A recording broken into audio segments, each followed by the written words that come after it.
영생의 신비라는 말씀으로 은혜를 나누고자 합니다. 영생의 신비. 신비라고 하는 말은 인간의 지혜와 능력으로 다다를 수 없는 신적인 역사입니다. 하나님만이 하실 수 있는 일들이 신비에 쌓여 있습니다.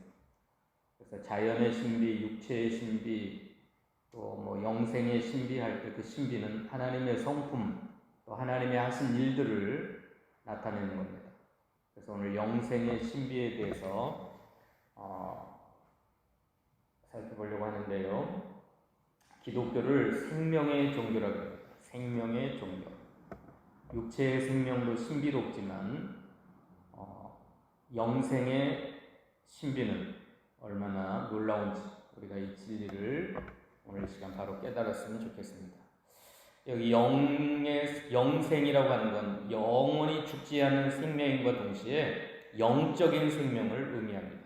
육체의 생명이 아니라 영적인 생명, 그리고 헬라어에는 조엔이라고 말씀하셨습니다. 이 조엔은 영의 생명이고 영원한 생명을 말씀하십니다. 그럼 첫째로 이 영생을 우리가 어떻게 얻을 수가 있는가? 28절에 내가 그들에게 영생을 주노니 하나님이 주셔야 우리 인간은 영적 생명, 영원한 생명을 얻을 수가 있습니다. 누가 주세요? 하나님만이 주실 수 있습니다. 왜 하나님이 우리에게 영생을 주실 수 있는가? 요한복음 1장 한번 찾아봅시다. 요한복음 1장 4절에 그 안에 생명이 있었으니 이 생명은 사람들의 빛이라 빛이 어둠에 비치되 어둠이 깨닫지 못하더라. 자, 이 생명은 하나님 안에 있는 생명이었습니다. 예수님 안에 있는 생명. 예수님, 하나님, 성령님, 삼위일체 하나님이 그 안에 생명이 있었는데 이 생명은 사람들의 빛이라 그랬습니다. 그리고 이 빛이, 생명의 빛이 죄악된 세상, 어두운 세상에 비쳤지만 어둠이 깨닫지 못하더라. 자, 생명을 가지고 계신 분이 하나님이세요. 그래서 따라서 합시다. 하나님은 생명의 원천이십니다. 자, 우리가 가지고 있는 육신의 생명뿐만 아니라 영적인 생명, 영원히 죽지 않는 영원한 생명, 이 모든 원천이 하나님께 있어요. 하나님이 가지고 계셨고 하나님이 주셔야만 우리가 그걸 받을 수가 있습니다. 육체의 생명이든지 영의 생명이든지 하나님이 주시는 거고 하나님이 주시지 않으면 생명을 얻을 수가 없습니다. 아무도 그 생명을 가질 수가 없어요. 그래서 하나님이 우리에게 생명을 주셨다가 이 생명을 가져가 버리면 죽는 겁니다. 우리가 세상에 태어날 때 어머니 뱃속에서부터 조성할 때 하나님이 신묘막측하게 지으셔가지고 생명을 주셨어요. 그러다가 자라나서 이제 어른이 되고 늙어지고 병들고 그러면 하나님이 그 생명을 취하여 가시면 우리가 모든 것을 다 놓고 하늘나라 가는 겁니다. 그래서 죽음을 갖다가 우리 크리스찬들은 뭐라 그래요? 소천했다. 소천. 불을 쏘자 하늘 천자. 하늘에서 불렀다. 아무개 성도님 소천하셨습니다. 아무개 목사님 소천하셨습니다. 그건 죽었다는 뜻이거든요. 죽음이라고 하는 것은 하나님이 하늘에서 우리를 부르시면 우리의 생명을 취하여 가시면 우리가 생명이 죽고 천국을 가는 거예요. 보통 세상 사람들은 죽음을 뭐라고 표현했죠? 사망이라고 해요. 사망하셨습니다. 아무개가 몇 년 몇 월 몇 시에 사망했습니다. 사망이라는 건 뭐예요? 죽어서 잊어버린다. 죽어서 잊어버린다. 진리를 알지 못하고 하나님을 믿지 못한 사람들은 죽음을 사망이라고 표현을 해요. 죽어서 잊어지는 거예요. 없어진다고 생각해요. 죽으면 끝이라고 생각하기 때문에 사망이라고 해요. 그럼 우리 크리스찬들은 진리를 알고 성경을 알고 하나님을 믿고 예수를 믿는 사람들은 사망이라는 말을 안 씁니다. 사망이라고 안 해요. 이제 다음 시간에 배울 나사로가 병들어 죽었는데 예수님이 뭐라고 그랬어요? 내 친구 나사로가 잠들었느니라. 잠잔다고 표현했어요. 내가 깨우러 가야 되겠다. 그러니까 제자들은 그걸 이해를 못해서 잠들었으면 곧 낫겠네요. 예수님. 아니다. 이제 분명하게 예수님이 죽었느니라. 그러나 그의 죽음이 하나님의 영광을 나타내기, 너희가 믿음으로 하나님의 영광을 나타내는 것입니다.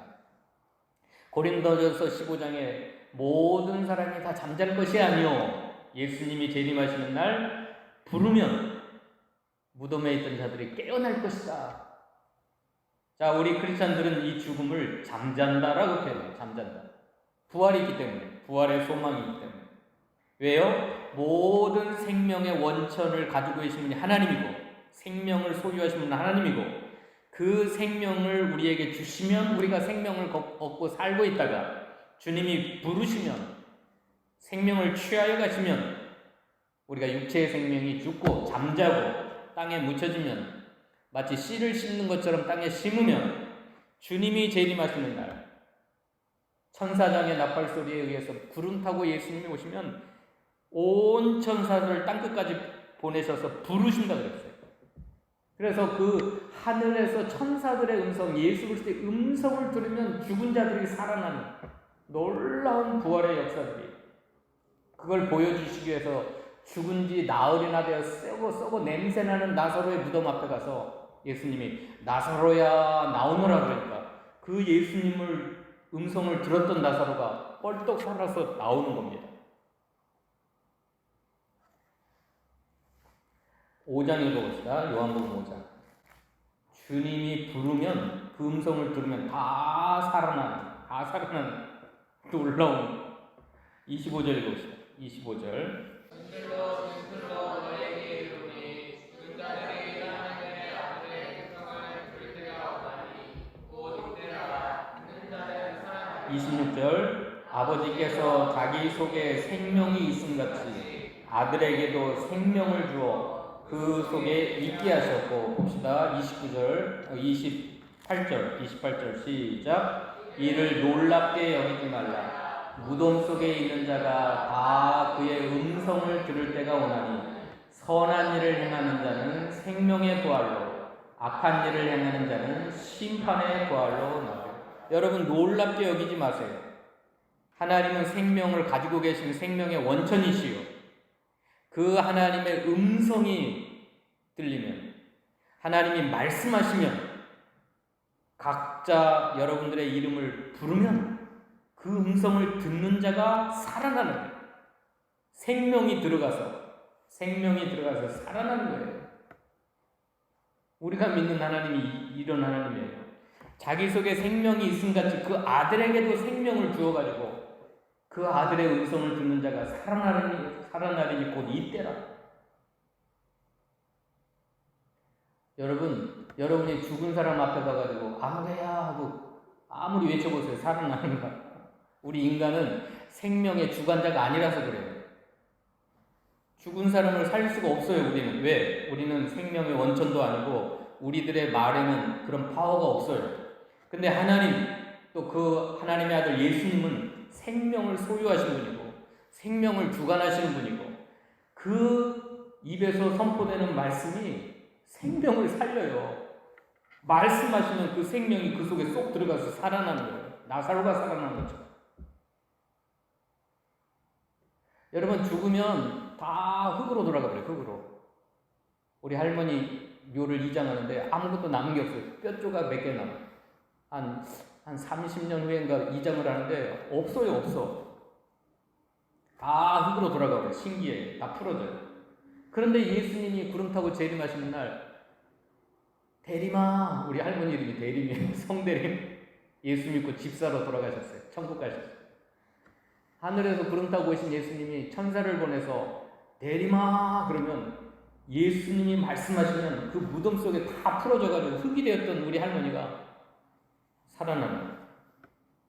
그걸 에스겔 36장에 에스겔 골짜기에 딱 무덤이 돼가지고 뼈들이 다 그 흙이 돼갖고 있었는데 하나님이 말씀하세요. 에스겔아 생기에게 명하여 저들에게 들어가게 하라. 그러니까 에스겔이 그 에스겔 골짜기에 생기야 명하노니 들어가라.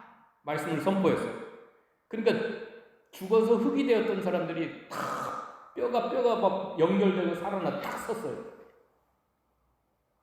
그래서 또 다시 한번 명령해라. 생기야 들어가라 그러니까, 생기야 들어가라 그러니까 그들이 어떻게 되냐면 여호와의 군대로 섰다 그랬어요. 여호와의 군대. 여러분, 하나님의 명령을 받은 에스겔 선지자가 외쳤는데 에스겔 골짜기에 수만 명의 사람들이 흙이 돼가지고 다 풀어져 있었는데 하나님의 생기를 명하니까 에스겔의 입에 선포되는 말씀은 곧 하나님의 말씀이었어요. 그러니까 여호와의 군대로 섰다 그랬어요. 여호와의 군대. 이게 부활의 능력이고 생명의 능력입니다. 생명의 신비예요, 신명. 자, 오늘 본문에 보십시다. 그래서 말씀 듣는 거, 주님의 음성 듣는 게 첫째예요. 영생의 신비 중에 27절 보십시다. 내 양은 내 음성을 들으며 나는 그들을 알며 그들은 나를 따르리니라. 내가 그들에게 영생을 영생이 어떻게 주어지냐면 하나님의 음성이 들려져야 돼요. 하나님의 음성이 말씀이 선포되는 곳에 영생의 역사가 일어나는 거예요. 이게 없이는요 생명의 역사가 일어나지를 않아요. 마지막 때에 그 아들의 음성을 들을 때가 오나니 무덤에 있는 자들이 다 살아나게 되리라. 부활의 역사, 생명의 역사는 첫 번째로 음성, 하늘의 음성, 하나님의 음성, 말씀이 선포가 돼야 돼요. 말씀이 선포가 될 때 영의 생명이 들어가는 거예요. 영의 생명이 생기가 그 속에 들어가는 거예요. 자, 아담을 흙으로 지으셔가지고 흙으로 막 사람을 지었어요. 그리고 하나님이 그 코에다가 하고 생기를 불어넣으니까 아담이 생명이 된지라. 생명. 살아서 움직이는 생명이 됐어요. 하나님의 그 숨이 호흡이 들어가니까 흙이었던 존재가 살아 움직이는 생명이 되는 거예요. 이게 신비예요. 생명의 신비. 그러면 생명이라고 하는 건 하나님과 연결되는 것이 생명이에요. 어떻게 연결되냐면 하나님의 숨과 하나님의 음성으로 연결합니다. 우리 인간들은 다 살아요. 살아서 움직여요. 지금 살아있는 거예요. 그건 다 하나님의 생명이 그에게 들어간 거예요. 하나님과 연결돼요. 그럼 죽음이라고 하는 건 뭐냐면 사망이라고 하는 건 뭐냐면 하나님과 끊어지는 것이 사망이에요. 하나님과 단절되는 거예요. 근데 하나님과 우리 사이에 무엇이 우리를 단절시켰냐면 죄가 그렇게 무서운 거예요. 죄가 하나님과 우리 사이를 단절시킴으로 인류는 죽음에 이르게 됩니다. 사망이 왕노릇하게 됩니다. 읽어봅시다. 로마서 6장 23절. 로마서 6장 23절. 죄의 싹은 사망이요 하나님의 은사는 그리스도 예수 우리 주 안에 있는 영생. 죄의 싹은 사망이에요. 사망이라고 하는 건 하나님과 단절되는 거예요. 하나님과 분리되는 거예요. 그런데 하나님의 은사, 은혜의 선물은 그리스도 예수 우리 주 안에 있는 영원한 생명, 영생, 영적 생명. 그럼 따라서 합시다. 영생은 하나님의 선물입니다. 은혜의 선물입니다. 하나님의 은혜의 선물은 그리스도 예수 우리 주 안에 있는 영. 지금 여러분이 영생을 소유하고 있습니까? 영생을 가진 걸 믿습니까? 그러면 그건 하나님의 은혜의 선물로 여러분에게 주신 거예요. 그리스도 예수 안에 있는 생명을 주셨어요. 그러므로 모든 인류 중에 죄인들은 이 사망 안에 처하지는 겁니다. 5장 21절 봅시다. 로마서 5장 21절. 이는 죄가 사망 안에서 왕노릇한 것 같이 은혜도 또한 우로 말미암아 왕노릇하여 우리 주 예수 그리스도로 말미암아 영생에 이르게 하려 함이라. 죄가 사망 안에서 왕노릇해서 인간이 죽음을 당하게 되었어요. 육체의 죽음뿐만 아니라 영적 죽음, 영적인 죽음. 이 사망의 의미는 하나님과 영원히 분리되는 거예요. 근데 은혜가 의로 말미암아 왕노릇하여 우리 주 예수 그리스도로 말미암아 영생에 이르게 하셨습니다. 다시 한번 말씀드리지만 영생은 은혜의 선물. 예수님이 주시는 은혜의 선물. 생명이 왕노릇한 거예요. 생명이 왕. 17절 읽읍시다. 5장 17절. 로마서 5장 17절. 사망이 그 한 사람을 통하여 왕노릇하였은즉 더욱 은혜와 의의 선물을 넘치게 받는 자들은 한 분 예수 그리스도를 통하여 생명왕에서 왕노릇하리로다. 예, 지금 우리가 왕노릇이라는 말을 실감이 안 나지만 왕노릇이라고 하는 건 아무도 거스릴 수 없는 강력한 권세와 능력으로 사로잡는 걸 왕노릇한다고. 그러니까 한 사람 아담의 범죄로 말미암아 사망이 모든 인류를 사로잡아서 끌고 갔어요. 다 죽게 되는데 은혜와 의의 선물을 넘치게 받은 자들이, 저와 여러분이 은혜와 의의 선물을 넘치게 받은 자들이 한 번 예수 그리스도를 통하여 생명 안에서 왕노릇한다고 하는 건 생명이 꼼짝없이 여러분들을 사로잡아갖고 생명의 세계로, 영원한 천국의 세계로 끌고 가는 거예요. 그러니까 왕노릇이라고 하는 건 내가 어떻게 할 수가 없는 거예요. 내 스스로. 그게 왕권이에요. 왕권. 근데 생명이 여러분들을 사로잡아가지고 끌고 가니까 영생에 이르지 않을 수가 없었어요. 제가 엊그저께 운전을 하고 갔는데 퍼슴 한 마리가 죽어있는 거예요. 끔찍해가 눈을 감고 지나쳤어요. 이 죽음이라고 하면 그렇게 끔찍해요. 퍼슴 한 마리 죽은 것도 끔찍해. 죽음이라고 하는 건 우리 인간들에게 사람의 죽음, 아무리 사랑스러운 아버지, 어머니도 죽은 후에 썩은 데에는 끌어안고 살 사람이 없어요. 왜냐하면 사망이 그 가운데 왕노릇하기 때문에 아무리 사랑하는 사람이라 할지라도 죽은 후에는 가까이 할 수가 없어요. 끔찍해요. 그게 죽음의 권세예요. 어제 어떤 목사님 만나서 대화하는데 태국이라는 나라를 갔더니 어둠의 권세가 확 불려가지고 이상하더래요. 목사랄 건 영적으로 깨어있는 분 아닙니까? 태국이라는 나라의 어둠의 권세가 막 불교잖아요. 거기는 불교 막 그런 어둠의 권세가 확 눌려가지고 막 이상하더래요. 제가 그런 소리를 옛날에 우리 안양에 있을 때 평강교회 담임 목사님이 선교부장인데 일본을 갔더니 일본 지하철을 가도 어디를 가도 그 악령의 세력이 이렇게 눌린대요. 이 죽음이라고 하는 건 실제적인 겁니다. 여러분, 내가 만져질 수 있는 거예요. 죽음이라고 하는 권세가. 그것처럼 생명도 마찬가지예요. 생명.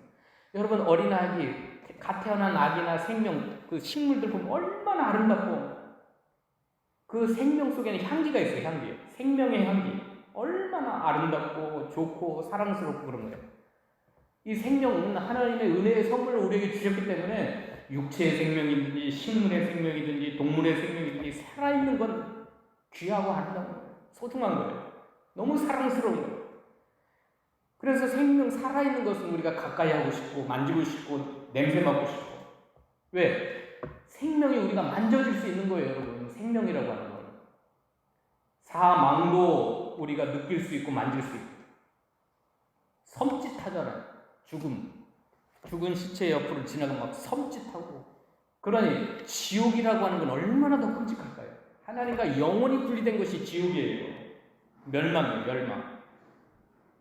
그러므로 영생의 반대말은 죽음이 아니라 사망이 아니라 멸망이에요. 멸망. 영생은 하나님과 영원히 연합된 상태. 하나님과 완전히 하나가 돼가지고 끊을래야 끊을 수 없는 그 하나님과 연합된 것을 끊을 수 없는 상태가 영생이라고 한다면 사망이라고 하는 건 하나님과 영원히 단절되고 분리되어 지옥에 가는 것이 멸망입니다. 자, 영생의 신비가 첫 번째가 뭐라고요? 그 음성을 듣나니 하나님의 말씀이 선포돼야 돼요. 하나님이 말씀하셔야 돼요. 하나님이 여러분의 이름을 불러야 돼요. 이 하나님의 소명 부르심은 강력해서 안 따라갈 수가 없어요. 여러분, 하나님이 부르시는데 안 따라갈 수. 오늘 본문 봅시다. 10장 3절 읽어봅시다. 3절. 움직이는 그를 위하여 문을 열고 양은 그의 음성을 듣나니 그가 자기 양의 이름을 각각 불러 인도하여 냅니다. 이 call이라고 하는 영어 단어인데 각각 불러서 인도한다 그러는데 그걸 거부할 자가 없어요, 여러분. 내 이름을 아시고 양의 이름을 알고 각각 아무개야 부르시는데 그걸 거부할 수 있는 사람이 없어요. 자, 소천이라고 하는 죽음이라고 했어요. 크리스찬의 죽음을 소천이라고 했어요. 하늘에서 부르는 거예요. 하늘에서 아무개야 부르는데 저 안 갈래요, 하나님. 이 세상에 더 살고 싶어요. 거부할 수 없어요. 하나님이 위에서 콜링 하시면 그 부르심은 강력한 부르심이에요. 가야지 어떻게 해요? 모든 걸 다 내려놓고 가야 돼요. 우리가 죽을 때도 하나님이 부르셔서 갈 수밖에 없는 건데 교회가 무슨 소리냐면 교회가 에클레시아예요. 에크라고 하는 밖으로, 레시아라고 하는 부르다, 콜이에요. 콜. 교회라고 하는 건 악한 세상에서 우리를 불러냈다라고 할 교회예요. 교회. 헬라어로 에클레시아. 따라서 합시다. 에클레시아. 그게 교회예요, 여러분. 여러분이 교회예요. 이 건물이 교회가 아니라 여러분들은 하나님이 여러분들의 이름을 각각 불러서 인도하여 낸 거예요. 죽어서 썩어 악한 세상에서 생명의 세계로 여러분을 불러낸 거예요. 불러낸 거예요. 에클레시아. 밖으로. 에크라고 하는 건 밖으로. 레시아라고 하는 콜이에요. 콜. 불러냈다. 하나님의 부르심에 의해서 여러분이 불려 나온 게예요. 뭐 내가 마지못해서 교회 와가지고 누구 때문에 교회 와가지고 그런 게 아니에요. 만세전에 우리를 아시고 정하신 그들을 부르시고 부르신 그들을 의롭다 하시고 의롭다 하신 그들을 영화롭게 하셨느니라. 로마서 8장 읽읍시다. 로마서 8장 29절 30절 읽어봅시다. 하나님이 미리 아신 자들 또한 그 아들의 형상을 본받게 하기 위하여 미리 정하셨으니 이는 그로 많은 형제 중에서 맏아들이 되게 하려 하심이니라. 또 미리 정하신 그들을 또한 부르시고 부르신 그들을 또한 의롭다 하시고 의롭다 하신 그들을 또한 영화롭게 하셨느니라. 이걸 구원의 파노라마라고 그래요. 파노라마. 구원의 모든 전 과정을 설명할 때 하나님이 미리 아신 자들이 있었어요. 여기 아셨다고 하는 건 사랑했다는 뜻입니다. 그리스도 예수 안에서 창세전에 우리를 미리 아시고 사랑하시고 예수님의 형상을 본받게 하기 위하여 미리 정하시고 선택이에요. 선택. 정하신 그들을 부르시고 교회 온 게 여러분이 뭐 원해서 온 것 같아요? 어쩌다가 온 것 같아요? 어쩌다 온 것 같아요? 이 세상이 만들어지기도 전에 창세전에 여러분을 사랑하신 사랑의 대상자로 정하신 선택하신 주님이 때가 되면 여러분들을 불러서 강력한 하나님의 음성이 여러분에게 들려서 말씀이 여러분에게 선포되어서 끌려 나오게 됩니다. 그래서 오늘 본문에 양들은 내 음성을 듣고 나는 그들을 알고 그들은 나를 따르나니 내가 그들에게 영생을 주노라. 영생이라는 건 뭐라고 그랬어요? 영원히 산다는, 물자적인 의미는 영원히 산다는 거예요. 근데 진짜 의미는 하나님과 하나 되는 거예요, 여러분. 하나님과 연합되는 거예요. 하나님과 하나 되고 그 하나님의 성품, 아들의 형상을, 아들의 성품을 주어서 자녀가 되게 하시는 거예요. 그게 영생이에요. 하나님이 그 아들을 이 세상을 이처럼 사랑하사 그 독생자를 주셨으니 이는 저로 말미암아 멸망치 않고 영생을 얻게 하려 하십니다. 하나님이 그 아들을 우리를 위해서 이 세상을 사랑해서 주신 이유는 우리에게 영생 주시려고, 영원히 멸망치 아니한 영생 주시려고. 영생이 뭐예요? 영원히 사는 거예요. 그런데 지옥에서도 영생이에요. 지옥에서도 영원히 살아요. 천국에서도 영원히 살아요. 그런데 진짜 복된 영생은 하나님과 하나 되어 천국 가서 사는 거예요. 하나님과 분리된 건 지옥이에요. 지옥에서는 영생하죠. 맞아요. 그러나 불행한 영생이에요. 멸망받을 영생이에요. 아니 거기서는 죽으면 좋겠어요. 죽으면 고통받다가 죽어버리면 끝나는 거 아니에요. 근데 거기서는 죽고 싶어도 죽을 수 없다 그랬어요. 마치 불에 소금이 튀듯이, 구더기가 불에서 튀듯이 거기서는 죽고 싶어도 죽을 수 없다. 예수님이 친히 말씀하셨어요. 누가복음에. 차라리 지옥 간 사람들이 거기서 죽으면 좋겠는데 죽을 수 없는 영생을 살아요. 영생을. 근데 여기서 말씀하시는 영생은 지옥에서의 영생이 아니라 하나님과 하나 되어 하나님의 생명과 성품을 이어받아서 하나님이 주시는 온갖 좋은 은사를 누리면서 천국에서 영원히 사는 것. 이 세상에서도 그 영생의 삶을 살다가 여러분 여기서 영생을 안 누리고 살아요? 아까 우리 찬양한 대로 영생을 누리면서 이 세상에서 사는 거예요. 이 세상에서 이미 우리가 과거 완료로 영생을 얻었고 요한복음 5장 24절 보십시다. 요한복음 5장 24절. 내가 진실로 진실로 너에게 이르노니 내 말을 듣고 또 나를 믿는 자는 영생을 얻었고 심판에 이르지 아니하나니 사망에서 생명으로 영생을 얻었고라고 하는 단어는 이미 과거 완료로 완료된 상태를 말합니다. 여기서도 내 말을 듣고 나 보내신 이를 믿는 자에게 영생을 얻게 하셨다. 심판에 이르지 않는다. 지옥 가지 않는다는 뜻이죠. 사망에서 생명으로 아예 옮겨놨다. 여러분 영생을 생각할 때 내 말을 듣는 거 이거 엄청 중요한 거예요. 첫 번째 원리예요. 신비예요. 하나님의 말씀을 듣는 것이 영생에 이르는 첫 번째 단계예요. 신비예요. 그러니 온 인류를 사로잡은 진화론, 학교에서 진화론만 가르쳐요. 진화론이 얼마나 새빨간 거짓말인 걸 알 수가 있죠. 진화론은 창조주를 인정하지 않아요. 믿지 않아요. 창조주가 없어요. 그들이 말하는 핵심 단어는 우연입니다. 우연히 한 아메바의 생명체가 있다가 그게 변화돼가지고 인간이 됐다. 얼마나 무서운 거짓말인지. 근데 진화론이 종교가 돼버렸어요. 종교. 모든 인류를 다 사로잡았어요. 과학계만 사로잡은 게 아니라 정치계, 무슨 경제계 다 사로잡았어요. 진화론이. 그 다윈의 진화론에 의해서 성경이 난도질 당하고 하나님 믿는 신앙이 다 무너지고 그래서 모든 서구 세계들이 진화론에 사로잡혀가지고 하나의 종교가 되어버렸다니까요. 사탄의 새빨간 거짓말에 의해서 창조론을 무너뜨릴 뿐만 아니라 하나의 종교로 탄생이 돼가지고 무신론, 사신신학. 다윈이 진화론을 발표하는가 조금 있다가 니체가 사신신학을 주장했어요. 사신신학이라고 하면 하나님이 죽었다는 거예요. 죽은 하나님께 매달리지 말고 하나님이 죽었는데 죽은 하나님께 매달리지 말고 너희 스스로가 인생을 개척하라. 그게 니체 신학입니다. 니체 사신신학의 핵심이에요. 근데 뭐가 먼저 나왔다고요?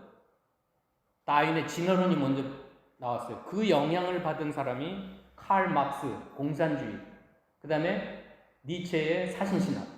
그러니 진화론이 마귀에게서 온 겁니다. 마귀가 얼마나 인류를 하나님과 단절시키려고, 하나님과 멀어지게 하려고 진화론에 의해서 공산주의, 사신신학, 그리고 그 사신신학이 수많은 인류를 다 지배를 하고 말았어요. 세상에 지금 하이스쿨이나 호주뿐만 아니라 전 세계 고등학교, 중학교에서 뭘 가르쳐요? 진화론을 가르쳐요. 그게 진리인 양. 얼마나 무서워요. 제가 중학교 때로 알고 있는데 인류가 어떻게 생겨났습니까? 그 창조론 딱 썼으니 담임이 불러요. 야, 뭐 창조론? 하나님이 너를 창조했어? 야, 이 새끼야. 욕을 하면서 뺨을 갈리려고 그래요. 담임 선생은 교회 안 다니는 사람이었거든요. 이 새끼가 내가 진화론을 가르쳤지 내가 언제 너에게 창조론을 가르쳤냐는 거예요. 무섭더라고, 무서워. 오늘 첫 번째 원리만 해야 되겠네요. 영생이라고 하는 신비는 하나님의 말씀이 들려져야 돼요. 하나님의 말씀이 우리에게 임해야 은사로 하나님의 은혜의 선물로 영생을 얻게 된다. 이게 신비입니다. 세상 사람들은 죽었다 깨어나도 알 수 없는 신비. 하나님의 말씀이 선포될 때 부활도 일어나고 영생의 역사적 사건도 일어나고 영생을 우리가 소유할 수가 있고 영생이라고 하는 건 여러분 기억하세요. 영생이라고 하는 영원히 산다고 하는 그런 게 아니에요. 지옥에서도 영원히 살아요. 영생이라고 하는 건 하나님과 연결되는 거예요. 하나님과 연합되는 거예요. 하나님의 생명을 우리가 소유할 수 있는 거예요. 하나님의 모든 축복들, 모든 은사들을 누릴 수 있는 거예요. 근데 그게 어떻게 그 축복이 우리에게 임하냐면, 그 선물이 우리에게 주어지냐면, 말씀을 듣고, 내 말을 듣고, 여기서부터 시작해요. 여기서부터. 기도하십시다. 오늘 영생의 신비에 대하여 우리가 살펴보는 중에 놀라운 비밀이 깨달아졌습니다.